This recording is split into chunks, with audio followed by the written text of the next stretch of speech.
राना सनाउल्लाह का कहना यह है कि जो हमारे साथ मुज़ाकरात कर रहे हैं उनको चाहिए कि हमारी बिसात के मुताबिक हमसे बात करें। बेबसी की इंतहा है, वो खुद कह रहे हैं राना साहब कि हमारी औकात बिसात के मुताबिक हमसे बात करें। तो हुजूरे वाला फिर किसका मतलब है कि मुज़ाकरात ही ना करें? आपकी तो औकात बिसात है ही कुछ नहीं, सिफर है। अच्छा, मामले को आगे चलाएं, ऐसी सूरत हाल बेहतर होगी, वो कह रहे हैं, राना साहब फरमा रहे हैं। अच्छा, राना सनाउल्लाह की एक अच्छी बात यह है कि नून लीग के दूसरे रहनुमाओं के मुकाबले में उनकी बाज़ औक़ात महसूस होता है कि उनमें मुनाफ़क़त कम है। बाज़ दफ़ा वो जोशे ख़ताबत में सच बोल जाते हैं। और साथ ही उन्होंने फिर राना सनाउल्लाह साहब ने इमरान खान को एक बार फिर ऑफ़र की है। कहते हैं कि इमरान खान इस वक्त जुडिशल कस्टडी में है, हुकूमत की कस्टडी में नहीं है। अगर इमरान खान बलिंगाना जाना चाहते हैं तो बड़े शौक से हाई कोर्ट जाएं और कहें कि मेरी सेहत ठीक नहीं है। और नवाज शरीफ ने भी अदालत में अपनी बीमारी से मुतालिक पिटीशन दायर की थी। किस मासूमियत से राना सनाउल्लाह साहब ये बात कह गए और उनकी असल ख्वाहिश क्या है कि ऐसी दरख्वास्त करके इमरान खान भी उस सफ़ में शामिल हो जाएं जिसमें नवाज शरीफ और जरदारी साहब वगैरह खड़े। ऐसे नहीं होगा राना साहब, सवाल ही पैदा नहीं होता। आपका लीडर नवाज शरीफ तो हसरत की तस्वीर बना डूबती कश्ती का एक सवार है और इमरान खान सियासी उफक पे उभरता हुआ उम्मीद का इस्तारा है। इस फ़र्क को समझने की कोशिश करें। अच्छा नाज़रीन, मरियम नवाज साहबा ने कहा है कि उन्हें इसी तरह 5 साल मिल गए तो वो पंजाब के अवाम की किस्मत बदल देंगी। ये बयान सुन के मुझे यूँ लगा है कि मरियम नवाज़ ने अपने वालिद और चचा को जैसे कटहरे में खड़ा कर दिया। मियाँ नवाज शरीफ 5 साल तक पंजाब के वज़ीर आला रहे। उसके अलावा वो 3 अदवार में मजमूई तौर पर 9 साल तक मुल्क के वज़ीर आज़म रहे, लेकिन वो पंजाब वालों की किस्मत नहीं बदल सके। फिर मरियम नवाज़ के चचा मोहतरम जनाब शहबाज शरीफ साहब तकरीबन 13 साल तक पंजाब के वज़ीर आला रहे। इन 13 में से 10 साल मुसलसल वो पंजाब के हुक्मरान रहे, मगर वो फिर भी पंजाब की किस्मत नहीं बदल सके। पता नहीं मरियम नवाज़ किस तरह 5 साल में पंजाब वालों की किस्मत बदल देगी। अच्छा, मरियम नवाज़ अगर पंजाब के लिए कुछ करने का इरादा रखती हैं तो पहले अपने वालिद और चचा का एहतसाब करें। अगर वो ऐसा करने में कामयाब हो जाती हैं तो बाकी काम पंजाब के अवाम खुद कर लेंगे। शरीफ ख़ानदान नाज़रीन मजमूई तौर पर तकरीबन 30 साल से पंजाब पर हुक्मरान और पंजाब के अवाम की किस्मत बदलने के लिए मरियम नवाज़ को अभी मज़ीद 5 साल देने के लिए कहा जा रहा है।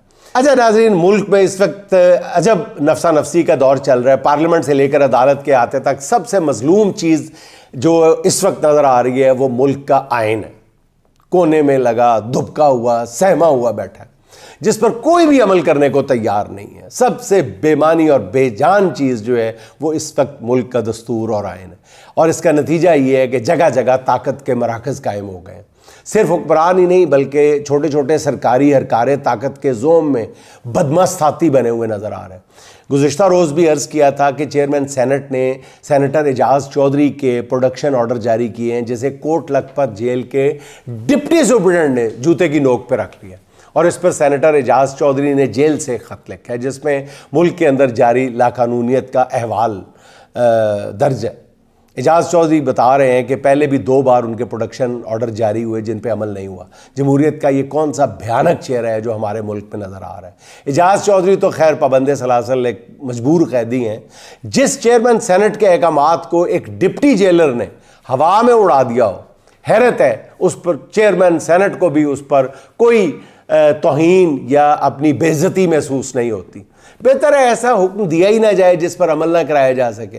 वैसे इस तरह की बेइज्जती के यूसुफ रज़ा गिलानी साहब पुराने आदी हैं। मुझे अच्छी तरह याद है कि जब वो कौमी असम्बली के स्पीकर थे तो बहावलपुर जेल में कैद शेख रशीद के प्रोडक्शन ऑर्डर जारी किया करते थे। बतौर स्पीकर ऑर्डर जारी करते थे और हुकूमत जो है उन अहकामात को रद्दी की टोकरी में डाल देती थी।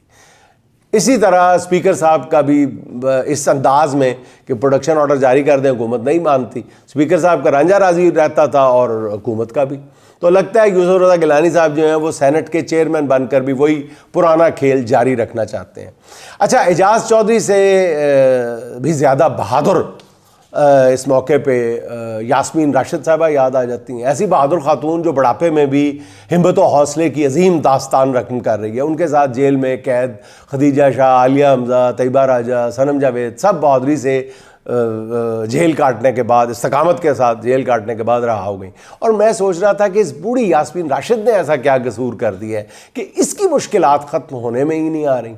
फिर अचानक मेरे जहन में आया कि यास्मीन राशिद का जुर्म तो बहुत संगीन है। यही वो औरत है ना जिसने नून लीगी उम्मीदवारों के उम्मीदों के महवर मियां मोहम्मद नवाज शरीफ को इलेक्शन में ऐसी इबरतनाक शिकस्त दी थी कि 3 बार के वज़ीर आज़म की सियासत जो है वो बर्बाद करके कुचल के रख दी थी। तो फिर यास्मीन राशिद साहिबा को इस जुर्म की सज़ा तो इतनी मिलनी चाहिए ना।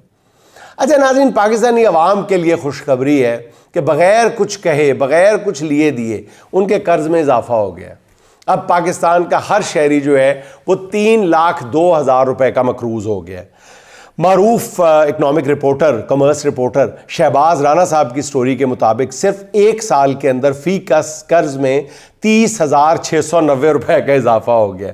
रिपोर्ट के मुताबिक हुकूमत बजट खसारा महदूद करने में बुरी तरह नाकाम हो गई है और बजट खसारा कानूनी हद से भी दुगना बढ़ गया। और इसके साथ नाज़रीन ये खबर भी सुन लें कि आज रात से पेट्रोल और डीजल की कीमतें भी बढ़ जाएंगी। इस हुकूमत के पास अवाम के लिए एक से एक बड़ी खुशखबरी है। अच्छा जी, चीफ जस्टिस ऑफ पाकिस्तान साहब ने भी जो बड़ा फैसला कर लिया कि बस बहुत हो गया, बड़ा फैसला, बड़ा यानी जो हालात का रुख बदल देगा। उन्हें बहुत ताने मिल रहे थे ना कि वो अपनी अथॉरिटी का इस्तेमाल नहीं कर रहे, जिसके बाद जस्टिस याहिया अफरीदी ने आखिरकार वो बड़ा फैसला कर लिया, जिसके बाद बहुत बड़ी तब्दीलियाँ मुतवक्को हैं। चीफ जस्टिस ऑफ पाकिस्तान ने सुप्रीम कोर्ट की पार्किंग का दौरा किया है, जिसके बाद पार्किंग में दाखिले का रास्ता तब्दील करने का फैसला कर दिया गया है। अब इंसाफ के असूल के लिए सुप्रीम कोर्ट आने वालों को पार्किंग के मसाइल का सामना नहीं करना पड़ेगा। ज़राए का ये कहना है कि आने वाले दिनों में इस तरह के कई और फैसले भी देखने को मिलेंगे जो इंसाफ की फराहमी के लिए इनकलाबी साबित होंगे। अच्छा नाज़रीन, ये खबर भी सुन लेंगे, इंसानी हकूक़ की मारूफ कारकुन एल मॉर्गन का कहना है, जो हर दूसरे दिन हुक्मरानों का तरा निकाल देती हैं। उनका कहना यह है कि मेरे ज़राए ने मुझे बताया कि अमेरिका में पाकिस्तानी हुकूमत के लॉबिस्ट ने 20 जनवरी को ट्रंप की हल्फबर्दारी की तकरीब के लिए चंद दावतनामे हासिल कर लिए हैं और ये दावतनामे पाकिस्तानी सफ़ीर जैसे निचले ओहदेदारों के लिए मिले हैं। हुकूमत पाकिस्तान के किसी आला ओहदेदार बशमूल वज़ीर ख़ारजा के लिए ट्रंप टीम से कोई दावतनामा नहीं मिल सका और ट्रंप की जो हल्फबर्दारी की तकरीब है उसमें 12 मुल्कों के सरबराहान को मदऊ किया गया है। भारत के वज़ीर ख़ारजा जयशंकर तकरीब में काबिल फ़ख्र अंदाज में अपने मुल्क की नुमाइंदगी करेंगे। अच्छा नाज़रीन, आलमी उफ़क़ से एक बहुत बड़ी ख़बर है। मुमकिन है हमारे यहाँ इस तरह की ख़बरों को अहमियत ना दी जाती हो, मगर मेरे ख़्याल में ये ऐसी ख़बर है जो आने वाले दिनों में पूरी दुनिया को हिला के रख देगी।